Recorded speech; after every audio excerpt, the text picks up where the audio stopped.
The US Open 2023 is here. There is a lot of excitement, as it should be. It's a Grand Slam and you can catch all the action live on Sony Sports Network. Joining me right now is the rock star of Indian tennis, former India player Somdev Devvarman. Somdev, welcome to NDTV. Let me start by asking you about this incredible rivalry that is developing, that is Alcaraz versus Djokovic. And we are witnessing this after a gap of many years. We saw what went down in the final of the Cincinnati Open. Do you feel this rivalry is going to sustain itself for some time? Osama, first of all, thank you for having me. Always a pleasure talking to you guys. Is the rivalry Alcaraz and Djokovic going to sustain itself? Well, we know Alcaraz is only moving in one direction. And we know that Djokovic is 36 years old and he's finally showing signs of slowing down. Even though he's still going toe-to-toe with, somebody like an Alcaraz, can that rivalry sustain itself? One would hope so. It's fantastic for the game. I think it's the first time we're seeing someone from the next generation actually challenge anybody from, the Rafa Rogers and the Novaks. Yes, they always had their rivalry amongst themselves.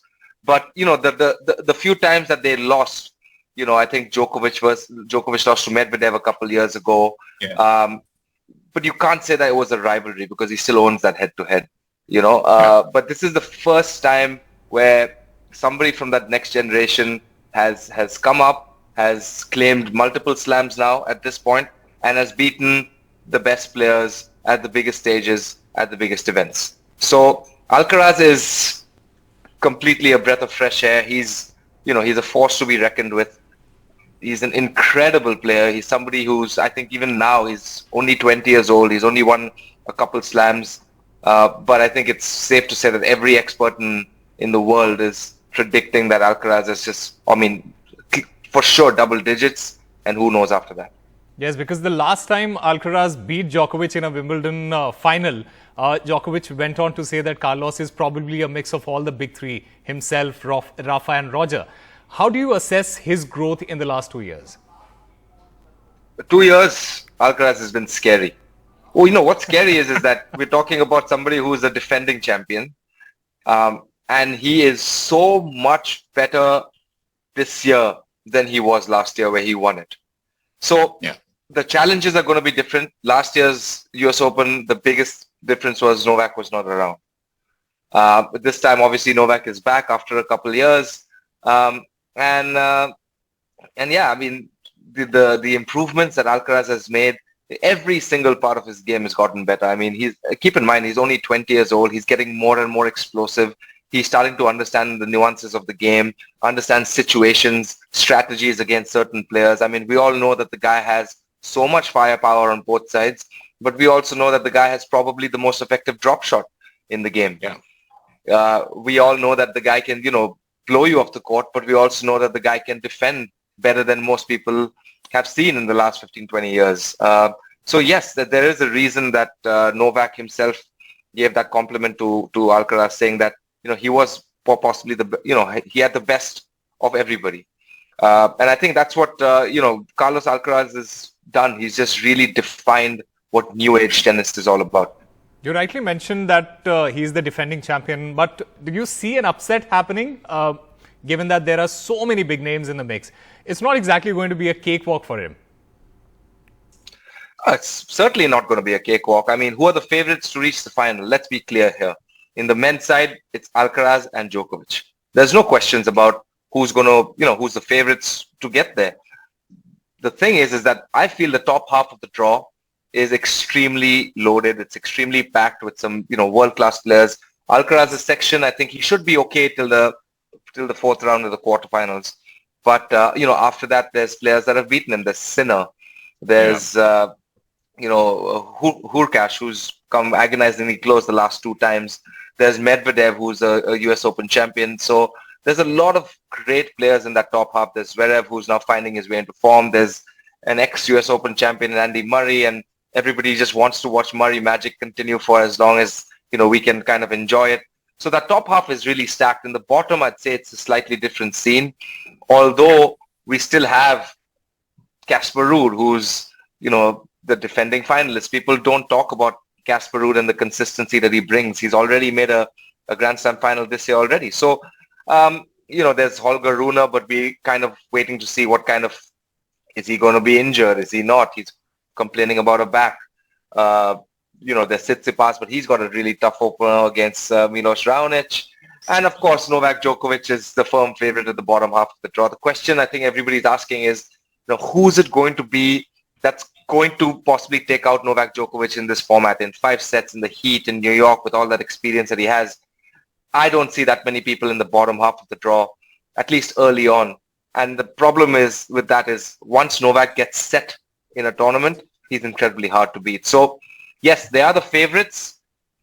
A few potential upsets. Don't forget Jannik Sinner. He's also on the top half of the draw. So there's Jannik Sinner who believes he can beat Carlos Alcaraz, and so anything can really happen, but the firm favorites will remain to be Alcaraz and Djokovic. Talking about Djokovic, he seems to be aging backwards. And the last time we heard him in a post-match interview, he said 36 is the new 26. What is he doing differently that others his age aren't? Everything. I mean, the guy does. I don't think I've seen an athlete in the history of tennis be as dedicated to getting, every ounce of his energy in the right direction like Novak Djokovic. And I don't know if it'd be a stretch to say that I don't think there's very, very few athletes that have ever played sport, that have that kind of commitment. So with Novak, it's taking care of his body to the max. The fact that he's had less injuries than his rivals. Yeah. Less, Rafa as we speak is now announced that 24 will be probably his last season. We all know that Roger retired, he was pretty much injury free most of his career. And towards the end, he had that knee, he had that, the other stuff that he kind of dealt with. But with Novak, the injuries, he always seems to bounce back and takes care of his body, in my opinion, like no one other. So that's probably the reason why he's still able to sustain at such a high level. I will say this, though. I will say, despite of what Novak says, that 36 is the new 26, after Wimbledon, after the last couple events that he's played over here in America, I do feel like for the first time you are seeing signs of aging. For the first time you are seeing signs of nerves. The fact that he is now the all-time, he never led the race for the most number of majors until he won Roland Garros. So once he got to 23, we saw him get maybe a little physically exhausted after that, during that Wimbledon final, perhaps emotionally, perhaps, the records were weighing on him. I also saw him a little tired. Not that Alcaraz was not tired in that final. It's a 4-hour battle in the heat of Cincinnati. Right. It's not that Alcaraz wasn't tired, but it's not often that you see Novak kind of withering away. So, has age caught up to him? I mean, he is human. I'd like to believe that at least. And, the fact that he's 36 now and slowing down, I mean, after that Cincinnati final, he said it himself. He would usually go back, take a day off, and on Tuesday go back and start practicing. But he's realized that his body now can't handle that load. So a lot of it is, calculating the right amount of practice so that he will be ready once the tournament begins on Monday. And I have no doubt that he will be. Having said all of that, do you still feel he can win his 24th at the US Open? I certainly feel like he can. I mean, who's the favorite going into that? I mean, between Alcaraz and Novak, it's a coin flip, really. But the two of them are head and shoulders the favorites in the draw. The nice thing is that they're on opposite sides, obviously. But the question really is, who's going to beat Novak in 3 out of 5 set match, in a 3 out of 5 set match in New York? Just taking a look at his draw, the first, high seed that he would play, that would be in the 4th round, would be Felix. And Felix has a lot of work to do till he gets there. His quarterfinals is either, Tsitsipas, Fritz, somebody like that. And his semifinals either Ruud, Tiafoe, I'm just looking at these names, Rune, Tommy Paul. These are all players that he's incredibly comfortable beating. It's not one of those players that, so which one of these players is actually going to beat Novak in 3 out of 5 sets in New York? I mean, every match he goes into, he's going to be an overwhelming favorite, at least until the semis or the final. Making a comeback is another champion, Caroline Wozniacki. How incredible is this news? Incredible. Incredible to see that she's making a comeback after becoming a mother, taking time off from the sport. It's not the first time we've seen it. We've seen a few champions come back. We've seen Kim Clijsters come back. We've seen now Svitolina's obviously the latest one, Serena, Sania, our very own. So it's not the first time, but it is still, I mean, it's a monumental effort that I will never know anything about, but I can only imagine. Wozniacki has always been super fit. I mean, she knew her, I mean, she was world number 1, won a slam. I like her draw. To start things off, I mean, in her comeback, she's lost 2 matches, she's won 1, but her draw, she plays a qualifier in the opening round. So that's not something, I mean, that's something that she would probably feel reasonably comfortable about. And then the problem for her after that is she has, you know, the veteran in Petra Kvitova. So it's step by step for someone like a Wozniacki, but the fact that she's back, I think, you know, let's not get ahead of ourselves. Let's not look for a run from her. It's possible, yeah, but the odds are certainly against her. But if she can finish, you know, 2023 injury free, and if she can play a full 2024, then you are looking for her to be back somewhere in the top 20, in the top 30, and then potentially being a dark horse. But right now, I just think it's exciting that she's back. Let's not put any more pressure on her. Okay, Somdev Devvarman, it's prediction time. Who are your finalists? Well, the men's is simple. I think anybody has to pick Alcaraz and Djokovic, at least to get to the finals. If I see an upset, I would see an upset in the top half of the draw, I will say. Yeah. Because there's Medvedev, there's Sinner, there's Hurkacz. There's a lot of players who could potentially beat Alcaraz. In the bottom, I find it hard to see anyone getting past Novak. So those are my first 2 picks for the men. For the women, it's a little bit tougher. Can you really go against Iga Swiatek, the defending champion? I don't know.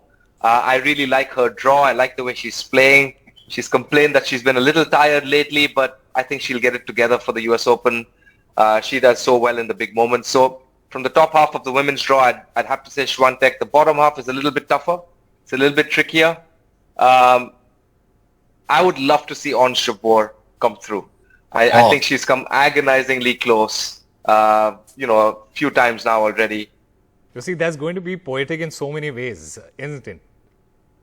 That would be incredible. It would be a great story. It'd be huge for tennis. It'd be great for tennis in, you know, smaller countries. It would be great for, you know, tennis in the Arab world. So it'd be really lovely to see Ons Jabeur come through. Can she? I think she can, but she's going to face stiff opposition against, you know, Sabalenka.